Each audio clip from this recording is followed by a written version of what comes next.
ഇന്നത്തെ സുവിശേഷം അപ്പസ്തോല പ്രവർത്തനങ്ങൾ 9-ാം അധ്യായം.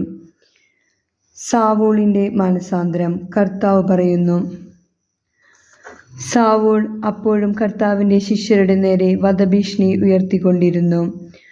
അവൻ പ്രധാന പുരോഹിതനെ സമീപിച്ച് ക്രിസ്തുമാർഗം സ്വീകരിച്ച സ്ത്രീ പുരുഷന്മാരിൽ ആരെ കണ്ടാലും അവരെ ബന്ധനസ്ഥരാക്കി ജെറുസലേമിലേക്ക് കൊണ്ടുവരാൻ ദമാസ്കസിലെ സിനഗോഗുകളിലേക്കുള്ള അധികാരപത്രങ്ങൾ ആവശ്യപ്പെട്ടു. അവൻ യാത്ര ചെയ്ത് ദമാസ്കസിനെ സമീപിച്ചപ്പോൾ പെട്ടെന്ന് ആകാശത്തു നിന്നൊരു മിന്നലൊളി അവൻ്റെ മേൽ പതിച്ചു. അവൻ നിലം പതിച്ചു. ഒരു സ്വരം തന്നോടിങ്ങനെ ചോദിക്കുന്നതും കേട്ടു: സാവൂൾ, സാവൂൾ, നീ എന്തിന് എന്നെ പീഡിപ്പിക്കുന്നു?